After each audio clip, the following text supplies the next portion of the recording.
So, how does one run a game of Dungeons and Dragons as a dungeon master or a DM? The simple explanation is to pick up the core three rule books and just start reading. But many of us either don't have the time to read three books, don't have the money to afford all three books, or just don't want to read all those pages. So, before we get started on what you need to start running a game, let's define what it means to be a DM. First, above all else, you're a teacher. You're teaching all of your player characters how to create their characters, how the game's going to be working, how your world works. Like, you're teaching them almost everything. If they have a question about the game or the system, which is Dungeons and Dragons, you're the person that they're going to go to in order to answer that question. So, the first thing above all else as a dungeon master, you are a teacher. Secondly, you're a storyteller. You are creating a story around your characters for them to play in and to experience the story overall. And it's not like a story in a traditional sense because you don't control the players. The players have their own agency, but you're simply creating the story around them, and they're reacting to your story in order to make it complete. And that's probably the most thrilling and fun part of being a dungeon master, is seeing how your characters react to your story. And lastly, you are the rules. You are the creators of, essentially, you control all of the rules in the game. If there's a rule that you like and you think is really important to the game overall, just keep it. It's your rules. If there's a rule that really just doesn't make any sense or something that you really just don't agree with, snip it out or just replace it with something else. This is your ship. You can sail it wherever you want. Now that you know what your role is as a dungeon master, what sort of materials are you going to need? In D&D, there are a core set of 3 rule books that really just outline everything that you're going to need in order to start playing this game. So the first one is the Dungeon Master's Guide, which helps us set up both our world, the town, and it kind of gives everything that we as a DM would need.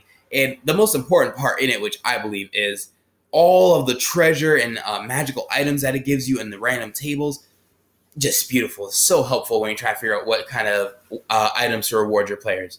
So that's really the premise of the Dungeon Master's Guide, to give the Dungeon Master a guide to running this entire game. The second book is the Monster Manual. Now, you're creating a story, and in any kind of epic fantasy story, there's always some kind of conflict you have to go through, some kind of monster you have to fight. That's what the Monster Manual does. It gives you literally hundreds of monsters in order to throw at your players. And you get to throw them at them in order to create challenges, in order to create suspense.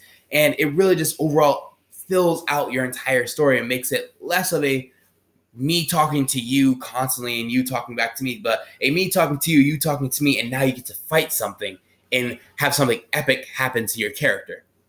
And the last book you'll need is the Player's Handbook, which is essentially a player's handbook. It details everything everything that your player will need in order to get started on making both their characters and understanding the basic rules in order to play Dungeons and Dragons.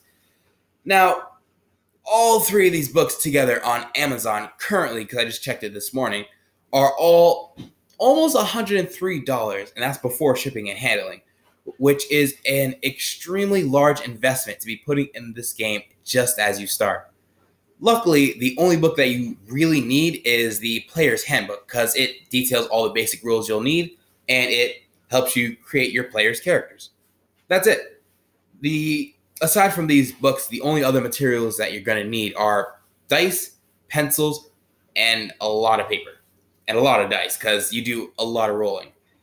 So, now that you know what being a DM means, and let's get into how to get started running the game. And it has a very simple answer, but a really hard execution. First, you're a teacher, so you yourself have to become familiar with almost all of the rules. Now, I'm not telling you to pick up all 3 of the books or watch every single one of my videos and know the rules ins and outs and know each and every individual word. That's boring, that's tedious, and I don't even know that. You just need to know the grand majority of the basic rules, and if there's something that comes up in-game that is outside of the rules that you know, just make up a rule as you go and check on it later, because, again, you are the rules, and you're the teacher. You're trying to teach all these students how the rules work. But what is a teacher without a student? So the first thing you need in order to get started playing Dungeons and Dragons are players.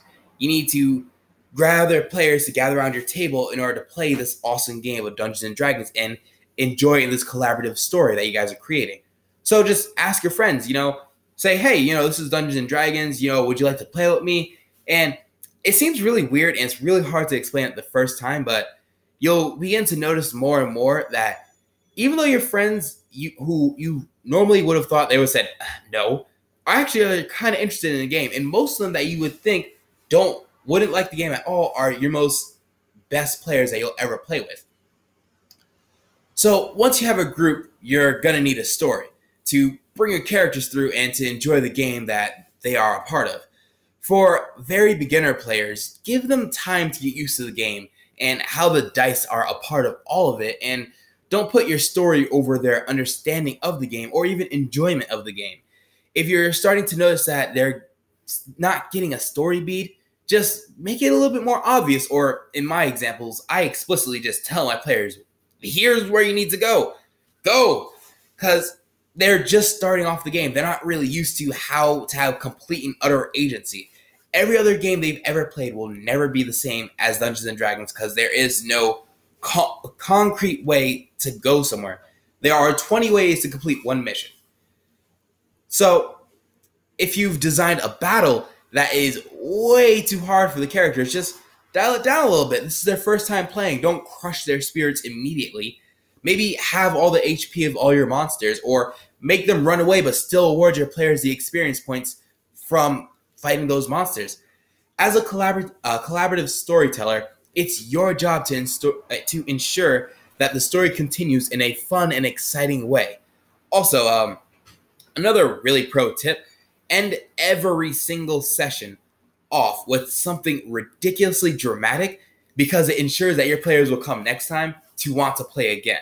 So, for instance, in one of my games, I ended off the session with them being chased by a dragon, and they are literally in the beginnings of running away from it, and the session just ended. Now it's like, are you going to make it from the dragon? What kind of dragon is this? Is this dragon going to kill you? What does this dragon want? Why is this dragon here? So just ending the session off with something that's really dramatic just makes your characters want to come back and play to finally figure out what's going to happen in the story. And it's just really exciting overall. So that's all for today, folks.